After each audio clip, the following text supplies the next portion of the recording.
Live from his garage. Jay, they tell me that large soccer ball was filled with propane, but it looks like your hair didn't frazzle there. Well, it's a propane tank, but it's not filled with propane. We're not that stupid, please. I was enjoying your piece on the Latino entrepreneurs, and it reminded me when I was a kid, my grandfather had a clipping that he had saved from the 1920s about Italians, too many Italians coming to America.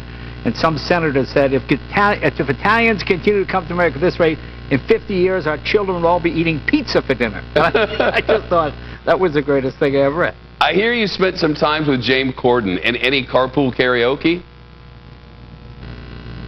No, we didn't do carpool karaoke, surprisingly, no, but he had a dream car, which was a Jaguar XK, so we track run down, we got him to drive that. That's kind of what the show is. We try to find the car, maybe you had your first kiss in, maybe your dad took you for ice cream, whatever it might be. It's not so much the technical aspects of the automobile, but the social implications, you know. How did it change your life? What was it like the first time you got to drive? Where did you go? And everybody has some kind of car story, you know. Yeah. And when you don't bust celebrities about their cocaine arrest or their divorce, oh, they open up right away. 6 seasons, some familiar faces, and I hear some new ones. Who you got? Oh, Ashton Kutcher, you mentioned Sebastian Maniscalco, Kevin Bacon's on. Offset was great. Cedric the Entertainer, Rick Ross. You know, it's really fun because, you know, I find once you take politics out of the mix, everybody gets along pretty good. People from all different walks of life. As long as you're not discussing politics. Remember how nice Thanksgiving dinners used to be? Well, it's kind of like that. If you don't bring up politics, oh, people hit it off like a house on fire. Do you get involved in this production? I mean, are you just kind of reading the words and letting the production crew do this, or are you into this production? Well, there's no written words. It's all ad-lib. We don't really know what we're going to say or what we're going to talk about. I just promise the celebrities I'm not interested in their career or their personal life. Thank you. And right away, then all the nervousness drops, and then they know you're just there to have fun and have a good time. And it's kind of cool because celebrities are calling us now saying, hey, I'd like to be on the show. Cool. I saw Jerry Seinfeld on. He looked like he had a good time. Oh, cool. Well, come on. In fact, I'm thinking of a particular newsman I'd love to have on the program. Well, I'm down. I've got a Tesla that I'll bring out there. It'll be boring to you, but I like it. I wanted to ask you about the Bolt. Okay, no, I've got. There's a long. The Bolt. I don't know if you heard the story about the Chevy Bolt. They're now telling people you got to park 50 feet away from another car, only on the top. They're worried it's going to catch on fire. Is this a setback for EV? Yeah.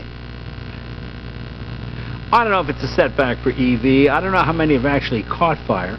I mean, when you look at how many gasoline car fires there have been, you just sort of take it for granted. Cars go through an intersection and they hit and the cars explode and the fire department shows up.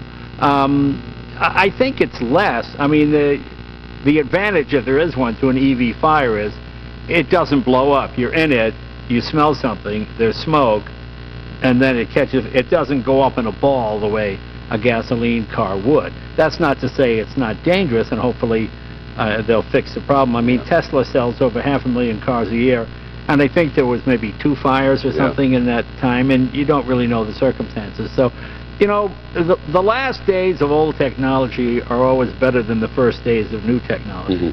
But we're beyond the first days of new technology. I mean, the electric car is here to stay. I predict a child born today will probably drive in a gasoline-powered car about as often as you would drive in a car with a stick shift now. They'll still be around. They just won't be that prevalent. Before we go, Jay, I wanted to ask you about the late, great Norm MacDonald. I know he was on your show, and I wondered if you had any thoughts. He was a great friend. You know, he was like, I used to call him the Bob Dylan of comedy because he was like a lyricist. Everybody else had jokes, but he had a lyrical way of talking. He had funny expressions. He used words nobody else. You know, I remember he would say, hey, Jay, you ever see those wiener dogs, Jay? You know those little wiener dogs? And every time he said wiener, you just laugh because he said it in such an unusual way. He had a different kind of phraseology. Truly one of the most underrated performers of all time. I can remember Don Ohlmeyer, the president of NBC, coming down and screaming at me, tell your friend Norm MacDonald to stop doing those O.J. jokes, because that was his.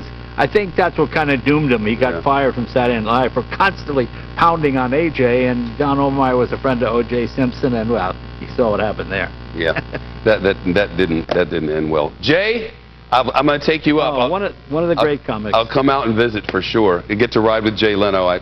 Who turns that down? We'd love to have you on the show. Give it a shot. All right. Jay Leno will be watching season premiere, Jay Leno's Garage, next Wednesday night, 10 Eastern, CNBC.